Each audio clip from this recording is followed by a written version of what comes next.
Hello दोस्तों, कैसे हैं आप लोग। उम्मीद करते हैं आप लोग अच्छे होंगे। चलिए आज की नई कहानी शुरू करते हैं। पति के रिश्तेदार।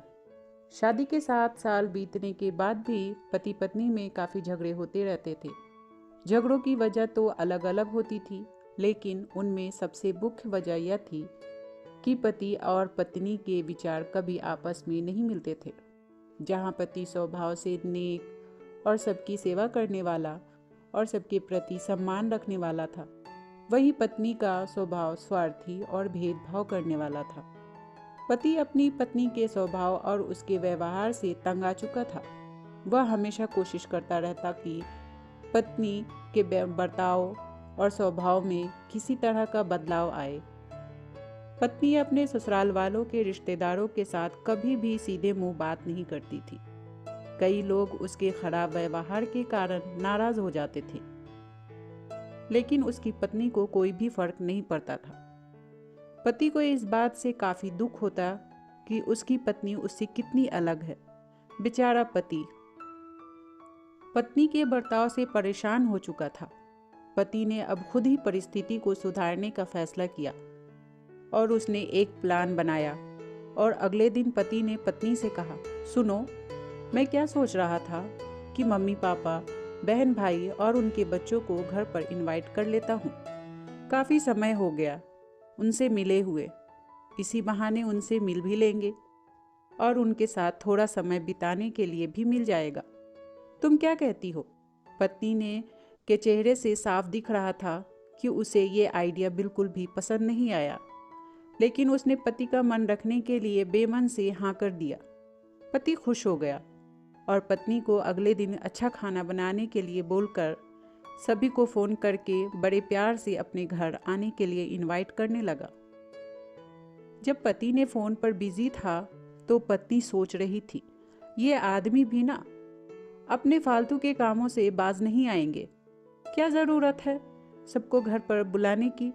सब मेरे घर आएंगे और राजाओं की तरह ऑर्डर करेंगे और मैं दासी की तरह उनकी सेवा करूंगी। नहीं नहीं, मैं ऐसा नहीं होने दूंगी। अच्छा खाना तो क्या, मैं इन्हें सादा खाना भी नसीब नहीं होने दूंगी। देखती हूँ कितनी देर टिकते हैं ये लोग मेरे घर पर। अगले दिन सुबह पति काफ़ी खुश था। जब सिर्फ 2 ही घंटे बचे थे सभी मेहमानों के आने के लिए, तो पति ने अपनी पत्नी से पूछा, अच्छा बताओ तो सही, आज सबको खाने में क्या स्पेशल खिलाने वाली हो? पत्नी मुंह बनाते हुए बोली, स्पेशल खाना? क्यों, तुम्हारे माँ बाप भाई बहन कोई मेहमान थोड़ी है? उनके लिए कोई स्पेशल खाना नहीं बनाया है मैंने। वो भी वही खाएंगे जो हम खाते हैं। आज घर में सिर्फ दाल चावल बना है, क्योंकि और कुछ बनाने के लिए सामान नहीं था। पत्नी की बात सुनकर पति गुस्सा हो गया और बोला, तुम कभी नहीं सुधरोगी। अगर घर में सामान नहीं था तो मुझे एक बार बता दिया होता, मैं बाजार से जाकर ले आता, लेकिन कुछ ढंग का तो खाना बना लेती। अब सिर्फ 1 ही घंटा बचा था और सभी आने वाले हैं। मैं क्या मुंह दिखाऊंगा उनको? तुम ही रहो यहाँ, मैं तो जा रहा हूँ। उनके जाने के बाद ही वापस आऊँगा। ये कहकर पति घर के बाहर चला गया। पत्नी को तब तक पति के बातों का कुछ फर्क नहीं पड़ा जब तक मेहमान घर पर नहीं आ गए। और जैसे ही सब मेहमान घर पर आए तो पत्नी के होश उड़ गए, क्योंकि भाई बहन, माँ बाप और बच्चे वो उसके पति के घर वाले नहीं बल्कि खुद उसी के थे। यानी कि पति ने अपने माँ बाप को नहीं, अपने ससुराल वालों को खाने पर इनवाइट किया था। पत्नी अब काफ़ी परेशान हो गई, क्योंकि अपने ससुराल वालों को परेशान करने के लिए न सिर्फ उसने सादा खाना बनाया था, बल्कि खाने में ज़्यादा नमक और मिर्च भी डालकर रखा था। अपने घर वालों को सामने देखकर पत्नी हाथ मलने लगी।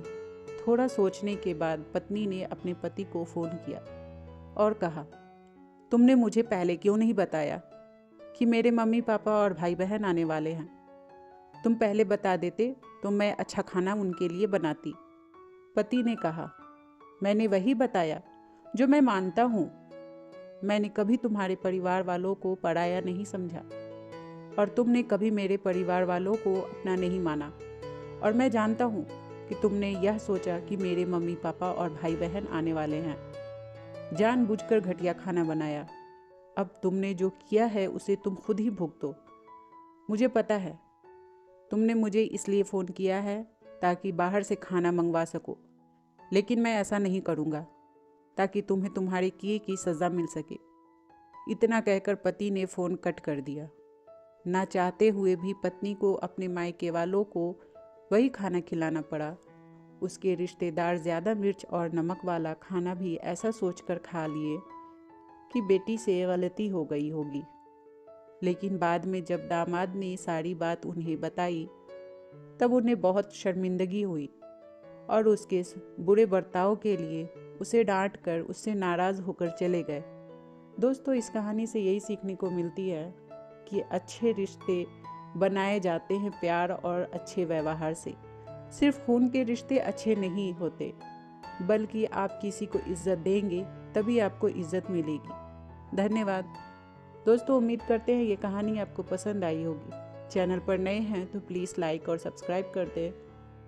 आपकी क्या राय है इस कहानी को लेकर, हमें कमेंट करके ज़रूर बताएं। इस कहानी को सुनने के लिए आपका बहुत बहुत धन्यवाद।